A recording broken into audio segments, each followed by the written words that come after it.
Hello, ghouls. Welcome to Brave the Basement. I'm your host, Ghoul the Rules. I'm your co-host, Black One Jack 2.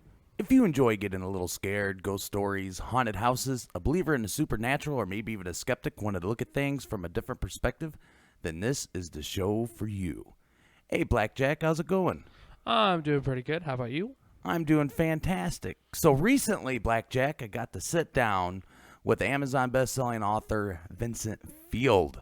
And Vincent Field wrote this book called Astral Projection and Lucid Dreaming. Do you know anything about astral projection and lucid dreaming? Not really, but I'm sure I'm about to learn and find out.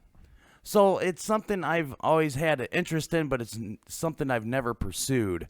So when I got this opportunity, I jumped all over it because, I mean, how often, Blackjack, do we get to have a best-selling author right here on Brave the Basement? Not many times, honestly. So instead of listening to me and Blackjack just ramble on, we're going to go ahead and jump straight into the interview. So here is the interview with Vincent Field. Hello, ghouls. Today we got with us a very special guest, author Vincent Field. Vincent Field is a spiritual practices mentor with decades of experience in meditation, astral projection, and lucid dreaming. His book, Astral Projection and Lucid Dreaming, Spiritual Revelations and Out-of-Body Experiences in Higher Dimensions, quickly reached #1 on Amazon's best-selling new releases list in 3 different categories: spiritual self-help books, out-of-body experience books, and occult astral projection books. Hey, Vince, thanks for coming on the show. Hey, how's it going, man? Hey, first off, I just want to say congratulations, best-selling author on Amazon. You got to be really excited. Thanks. Yeah, definitely. It was unexpected. I mean, I wrote the book just because, it's my passion and I wanted to help people. And, the fact that it did so well is just an added bonus, but that wasn't the purpose. So how long did it take you to write your book? It probably took about a year for the entire process in terms of, writing and then proofreading and editing. I designed the cover artwork, and we made a Kindle version and an audiobook version too. So the actual content of the book, the majority of it was already written, because most of the book is my experiences. And over the years, I kept detailed journals of my experiences. So I essentially chose some of the more profound experiences, the more interesting experiences, or the experiences that I felt had a pertinent lesson, depending on the particular context that I was discussing in the book at that place in the book. So, aside from the experiences that I had already written in my journals, I also explained the techniques that I use to induce these altered states of consciousness, and I also explained some theory to give context to the experiences, looking back on them after over 2 decades of having done this.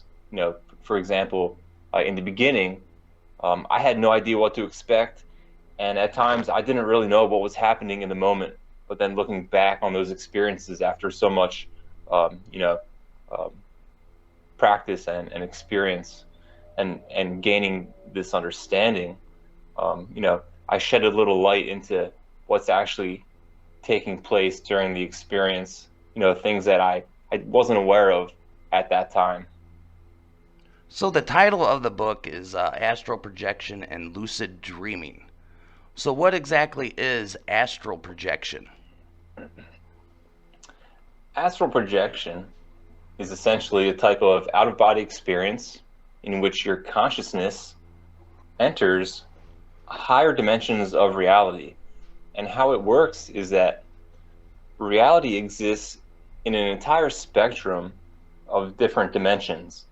You can consider it like layer upon layer upon layer of these different frequencies, and each particular frequency corresponds with a particular level of reality. And it's similar to how light works. There's a spectrum of light, and we perceive a limited range of this spectrum, but um, there are other frequencies of light which exist beyond our perception, like infrared, microwave, radio waves. And so in the same way, all of these higher levels of reality exist beyond our current perception while we're grounded in the physical body. But astral projection allows you to enter these other dimensions of reality and experience them firsthand. So, is there a difference between astral projection and near-death experiences? The main difference is that the body is dead during the near-death experience, whereas astral projection, your body is alive and healthy. But in both experiences, your consciousness is entering higher levels of reality. So they're very similar, pretty much the same, aside from the condition of the body. So, how much control do you have when you have these out-of-body experiences? Are you just along for the ride, or do you have some sort of destination you have in mind when you do this? Yeah, well, typically you're fully conscious and aware of the experience. A lot of times you're even more lucid than you are during this physical world, during this physical, normal waking consciousness. And what you do is pretty much up to you. You can go out there and just explore without a particular goal in mind, or you can use your intention to go after particular types of experiences. And another factor that plays a role is your degree of lucidity, the strength of your awareness, and the overall development of your consciousness.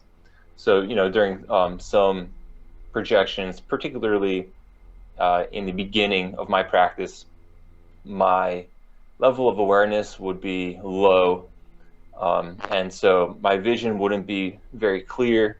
My perceptions in general would be a bit blurry, a little out of focus, and it would be more difficult to control my movements, and a lot of times I'd find myself almost being sucked back into my body, like against my will, like something was just pulling me back in. But over the years, I learned different techniques to strengthen my awareness, to ground me more in these higher levels of reality, and to prolong the experiences, to gain more control, and so with development, you begin to access higher dimensions of reality, and your intent becomes manifested more easily, and you have much more freedom in terms of your experience in a general sense. So, if someone was to perfect these techniques and started practicing it themselves, can you meet other people doing the same thing while you're having these experiences? So, essentially, could you and I meet at a place and time and experience something together? Yes, absolutely. Astral projection takes place in what's commonly called the astral dimensions, and these are a type of consensus level of reality where they exist independent of your mind or my mind, and this is one of the differences between lucid dreams. Lucid dreams are typically realities which are manifested by the subconscious mind, right? So the environment, the experience, individuals you may meet during the lucid dream are typically projections of the subconscious, whereas that's not so much the case with astral projection. So if you were to say, let's meet in a lucid dream, I'd tell you, well, lucid dream is a totally subjective experience, whereas astral projection is more of an objective experience. So it is possible. So, in the out of body experience, you say I can practice and there's techniques, and we could meet, but we can't necessarily control everything that happens to us during that out of body experience. So there is outside interferences that could take place, correct? Well, it's similar to the physical world. It's not just you. There are other beings, other entities, other people, and so if they decide to have some kind of interaction with you, then you're going to experience that. Now it's not necessarily like you're going to be pulled somewhere against your will and something horrible is going to happen. But yeah, it's a level of reality in which there are interactions between various conscious entities, and so it's not so much like a lucid dream where you can totally control the environment, manifest whatever experience you want, and everything is very easily like malleable. During astral projections, your subconscious mind does play a role. It can have an influence over certain aspects of your perceptions, right? But that's true in the physical world too. So nothing really new there, but you're not going to completely alter the reality just with your mind during an astral projection. Now, Just like you can't do that during the physical world. but can you be killed during one of these out? Can something happen to you while you're experiencing one of these out of body experiences that could kill you essentially? Yeah, definitely. I mean, like a meteor can fall on your house and crush you while you're in bed. But that would be your your physical body though, right? Yes, exactly. And that's my point. Only if something were to happen to your physical body could you die during these experiences. So if something terrible, if it was to go wrong, essentially you could just come back to your body and get out of whatever situation you're in. Yeah, exactly. And there seems to be some kind of like inbuilt protection mechanism where any experience of like a heightened state of fear or like a threat will usually cause you to instantly reintegrate with the physical body. Now I'm going to go ahead and ask exactly. So this is exactly what I would be doing if I was to perfect these techniques. I'm definitely going to sit on the 50-yard line at the very next Super Bowl. Have you ever done anything like that? Well, the thing about astral projection is that it takes place in the astral dimensions, okay? Not the physical dimension. So the idea of having an out-of-body experience and going spy on your neighbors or going to visit some landmark in some other part of the world is kind of missing the point and the nature of these experiences. Now, that's not totally the case because these astral dimensions, like I said, they exist in a spectrum, right? You can say from low to high. So the lower dimensions you can consider to be just slightly higher in frequency than the physical dimension. And of course, the higher dimensions, you get further and further from the physical dimension. And so in these lower dimensions, they do look very similar to this physical world. Basically, the closer to the physical dimension you are in non-physical reality, the more similar it appears to the physical world. So you can, and typically you will, especially in the beginning, project into environments that appear just like the physical dimension. And so yeah, you can probably go to this place or that place that exists in the physical world, but you're not actually in the physical dimension. You're in a non-physical reality with most of the same apparent characteristics of the physical world. So with lucid dreaming, and this has happened to me, and see if you can kind of explain to me what happened. I've had dreams 3 or 4 times where I became aware in my dream that I was dreaming, and I even acknowledged it. And I said, "Hey, I'm dreaming," and I tried to take conscious control of the dream, but I wasn't able to control it. Things just seemed to happen anyway, regardless of any will that I had towards the dream. So was I on the cusp of lucid dreaming, or am I way off? Yeah, it sounds like it was a lucid dreaming in the sense that you were aware that you were dreaming, but your level of lucidity wasn't strong enough to allow you to actually influence the experience. So So, I mean, do you believe that anybody can learn how to do astral projection and lucid dreaming, or does it take some kind of special skill that's only some people have? uh, well, actually, everyone um, projects from the body on a nightly basis. It's actually a natural process that takes place every time we go to sleep. And the tricky part is being consciously aware of this, and that's what takes some work. And so, yeah, everyone does it. It's just that most people aren't aware of it, and so it's simply a matter of learning how to remain consciously aware during this natural process that takes place every time we go to sleep. So how did you get interested in this? I mean, this is extremely interesting stuff. Um, where does someone start? I came across the idea of out of body experiences on the internet back when I was 14 years old. And I thought it was just super interesting, and I really wanted to do it. I was really fascinated in a lot of unusual things, like, I don't know, esoteric, occult, you know, magic type stuff.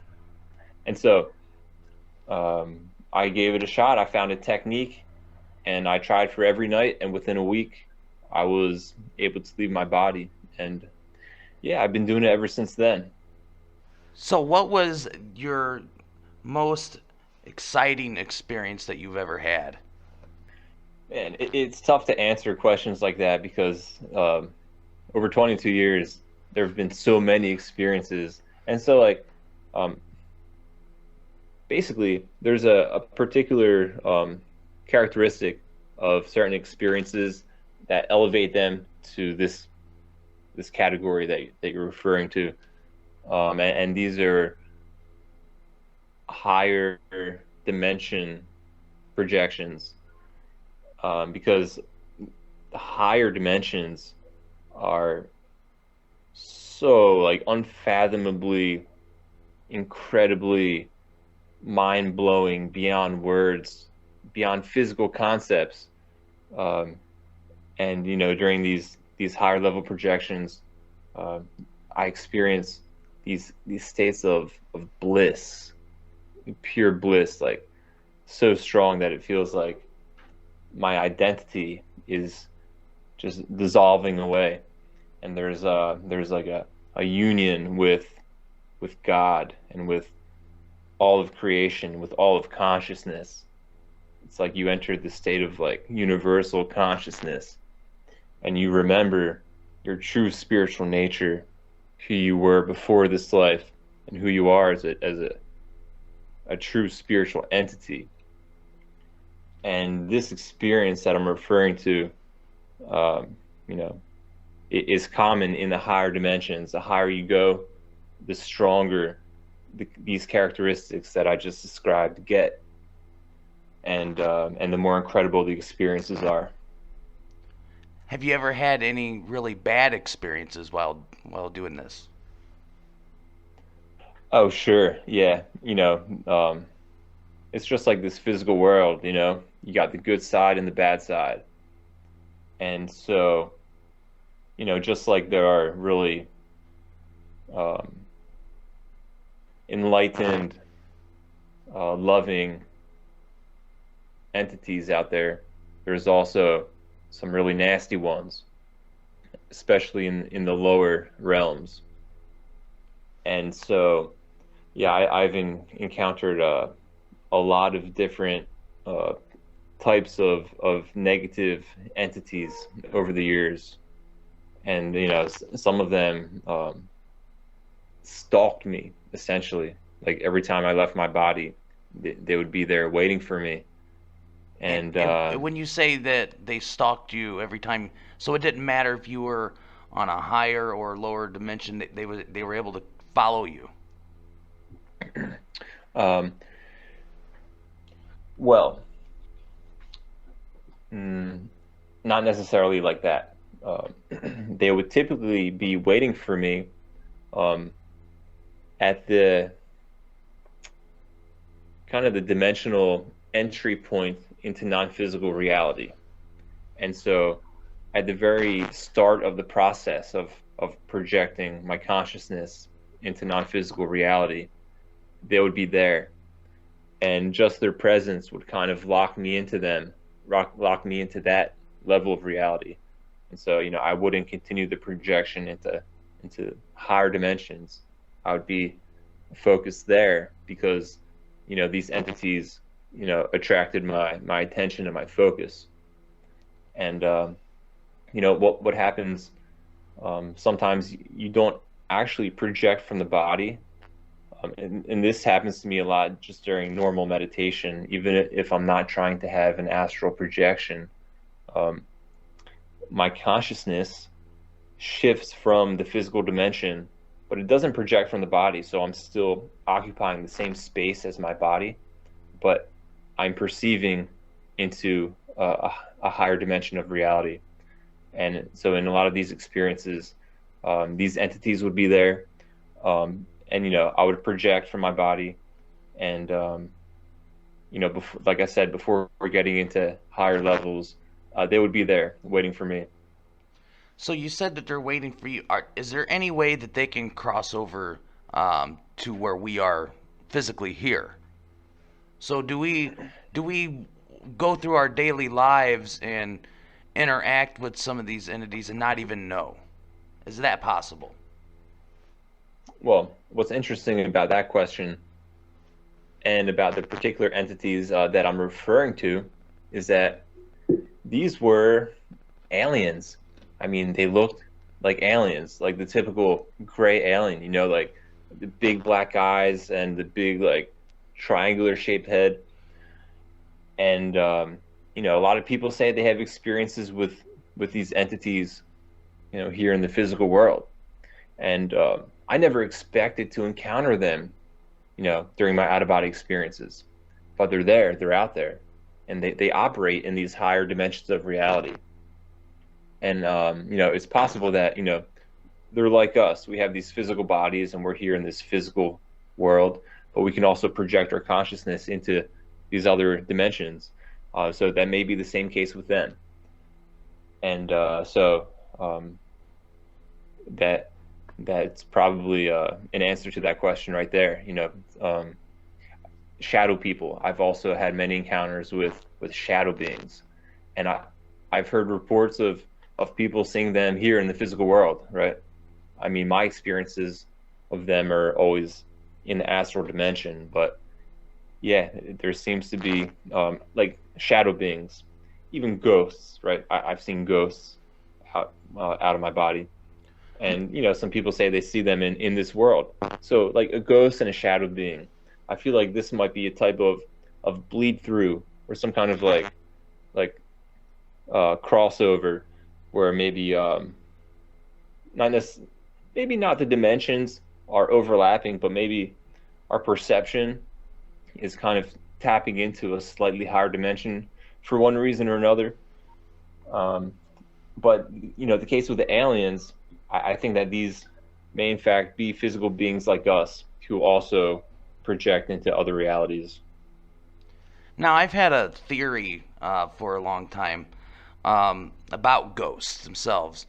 And so I believe in ghosts, and I've had a lot of experience. I've done a lot of ghost hunting. But I noticed something in studying ghosts that if you get especially a famous haunting, so a place that a lot of people have experienced, they seem like they're constantly telling the same story. And so it's almost like it's just cookie cutter story on what happened. So at times I'm wondering, is it necessarily ghost, or is it somehow something bad has happened and a negative energy imprinted onto, and I don't know what the right word here would be. Would it be another dimension or something? And the person that's experiencing this particular experience are tapping into that negative energy, and it's almost like it's on replay, like it's just repeating itself. Okay. Yeah, it's interesting. Typically with ghost stories, and I mean with the nature of ghosts in general, it's like they have some kind of attachment to this physical world for one reason or another, and so they're unable to move on, like in the afterlife, into the higher realms, and they stay as close to this dimension as possible because of these attachments, or whatever happened. And so yeah, it's a pretty interesting perspective. So, Vincent, are you working on any other current books right now? Yeah, I'm writing my second book currently, actually. My first book um, encompassed my experiences up until I believe 2019. And so I've had uh, a breakthrough of sorts since then. I mean, if you can believe it or not, I mean, given the nature of my experience up until that point of 20 years, but especially when the pandemic hit, got a lot of free time on my hands, and I was able to invest it more deeply into my practice. And it seemed like over the years, my development has grown steadily, but over these past couple of years, it seems to be more exponential in a sense, where things have really taken off. And so yeah, I'm pretty much doing the same thing I did, for my first book. Compiling some of the more profound experiences, and shedding a little light into the nature of my more recent discoveries. Well, Vincent, hey, we would like thank you for coming on the show. I mean, this is absolutely fascinating stuff. I mean, this is the sort of thing when I originally started this show that I hoped that I was able to get into, but it's definitely an area that I'm obviously no expert in. So having you was a great insight. I know I'll be listening to this interview 5 or 6 to 8 times just trying to catch things that I missed while talking to you live. That's for sure. So thank you so much for coming on. Yeah, it's my pleasure, man. I'm currently working also on a video series where I'm giving detailed instructions into some of the most effective techniques that I've used personally over the years for astral projection and lucid dreaming. And if you or any of your listeners are interested in trying this themselves, aside from my book, check out these new videos that I'm making. You can find me on Facebook and Instagram. My username is Vincent Field Author, just one word. All right, cool. So make sure to check that out. I know I'm definitely interested. And one more thing, your book is also available on audiobook. What was the name of the company that did that? The audiobook was produced directly through Audible. So if you're like, I'm an extremely slow reader, it would take me it would take me a long time. But I have a long commute to work, so that would definitely be great for me. But Vincent, thanks again so much for coming on, and have a good one. Thanks a lot.